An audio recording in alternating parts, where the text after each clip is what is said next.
नमस्कार, जय जोहार। मैं एमबीपी न्यूज़ से प्रवेश कुमार। अभी हम खड़े हैं जिला मुख्यालय मोहला में। आप मेरे पीछे जो ज़मीन देख रहे हैं, ये एक ज़मीन का मसला है जो वापस से फिर से विवादित हो चुका है। एक नाम है संजय मिश्रा और रेमन देवांगन, जिसके ऊपर लगातार आरोप लगते जा रहे हैं और आज के दिनों में वो जेल की हवा भी खा रहे हैं, क्योंकि वो लगातार इस क्षेत्र में, इस जिले भर में अलग अलग जगहों में ज़मीन की हेराफेरी कर रहे थे और उस हेराफेरी में उनके ऊपर आरोप लगे और उनके ऊपर कार्रवाइयाँ भी हो रही है। उन्हीं में से एक और भी हैं शख्स जो अपनी पीड़ा को लेकर के आज कलेक्टर जन दर्शन गए हुए थे और उसके बाद यहाँ पहुँचे हैं अपने ज़मीन पे, और ये हमें अपनी ज़मीन दिखाने पहुँचे हैं कि कौन सी उनकी ज़मीन थी और उनके साथ क्या आप बीती हुई। अभी इन्हीं की जवानी से समझते हैं।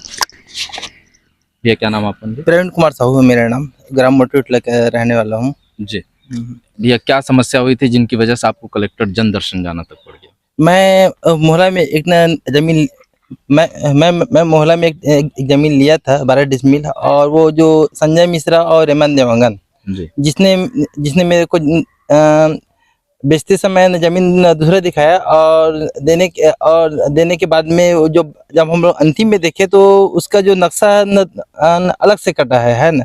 और इसमें पटवारी आ रही भी हमको जो दिखाया गया जमीन थे उसी को नाप कर दिखाया गया। उसमें हम लोग ने जाली तार से काबिज किए हैं, और हम लोग कम से कम तहसीलदार एसडीएम कार्यालय में 7-8 आवेदन हो चुका है। आज जन दर्शन कलेक्टर मोहल्ला में भी दिए हैं, लेकिन अभी तक हमारा समस्या का समाधान नहीं हो रहा है। और हमको हाल में अब घर बनाना है। ज़मीन लिए हैं तो घर बनाने के लिए ही लिए हैं, और उसका कोई अभी तक से ठोस कार्रवाई नहीं हो रहा है। इस कारण से हम लोग भैया लोग उसके पास में आए हैं, है ना। और अभी कितना जमीन खरीदे थे आप? हम लोग 12 डिसमिल जमीन खरीदे थे। किनके पास से? रेमन देवांगन और संजय मिश्रा। जी। कितने रुपए में खरीदे थे? वो 64,000 रुपये डिसमिल है लगभग। जी, उस समय में खरीदे थे। हाँ हाँ सर। तो आप अभी आप किस वाले जमीन पे काबिज है और कौन सी जमीन आपको दिखाया गया था? सर इशारा करके दिखा। हमारा जो जमीन जो ये जाली तार में जो घेरा किए हैं हम लोग, है ना। हाँ, ये आप लोगों को एक्चुअल में दिखाया? हाँ, हमारा ही है। उसको न पटवारी और आरआई द्वारा नाप कर दिखाया गया है। उसमें हम लोग काबिज हैं, है ना। लेकिन बाद में हम लोग जब नक्शा वक्शा देखे तो बगल वाला जमीन दिखा रहा है ना। आज हमारे पास समस्या ये है कि हम लोग घर बनाए किस में बनाए, काबिज वाले में बनाए या जिसमें दिखा रहे उसमें में बनाए, है ना। और जो काबिज वाला है उस जो काबिज वाला है वो बनाने लायक है, लेकिन जो नॉन काबिज है उसमें तार है, बिजली का तार है, उसमें भवन बनना मुश्किल है ना।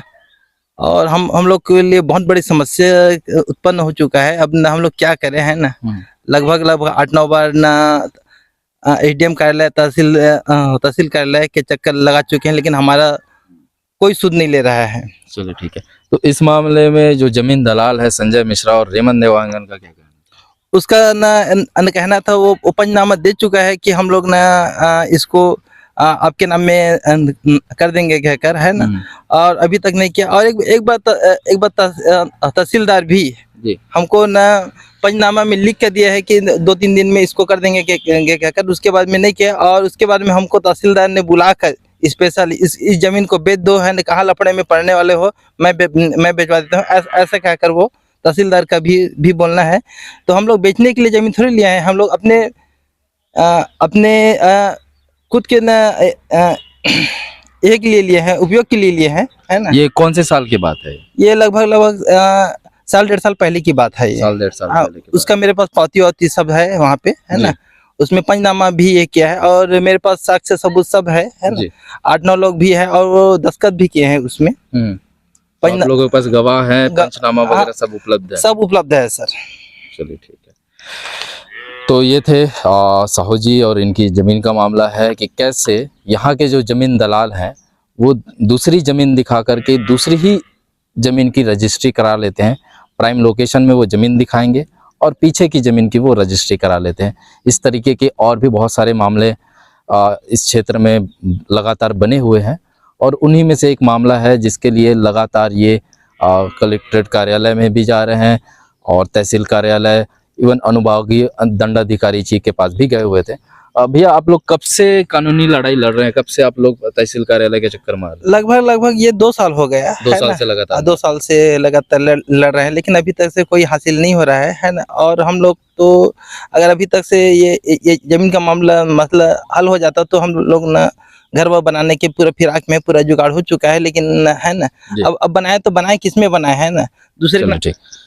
तो ये है भैया का कहना है कि इनकी जमीन तो है, लेकिन इनको अभी भी ये नहीं पता है कि ये इस वाली जमीन पे बनाए जिसके लिए वो आज उनके नाम पे है, या वो पीछे वाली जमीन जिस पे वो काबिज है, जो एक्चुअल जमीन है जिसके बारे में दलालों ने उनको बताया था, दिखाया था और उसी जमीन को दिखा करके ही बेचा था। लेकिन वर्तमान स्थिति में जो पीछे वाली जमीन है जिसकी घेराबंदी हो रखी है, उनके नाम पे आज चढ़ा नहीं है, जिसके लिए लगातार वो 2 साल से लड़ाई लड़ रहे हैं। फिर भी अभी तक इनके पक्ष में कोई फैसला नहीं आया, जिसकी वजह से आज कलेक्टर जन दर्शन तक पहुंचे हैं। जिस तरीके से श्रवण को राम का मसला उठा और उस पर कानूनी कार्रवाई हुई, उसको देखते हुए लोगों की उम्मीद प्रशासन पे बढ़ी है, जिसकी वजह से आज ये जन दर्शन तक पहुंचे हैं। उम्मीद करते हैं इनको भी जल्दी न्याय मिलेगा। मैं एनबीपी न्यूज़ से प्रवेश कुमार, मेरे साथ हैं नरेश बोगा जी। धन्यवाद।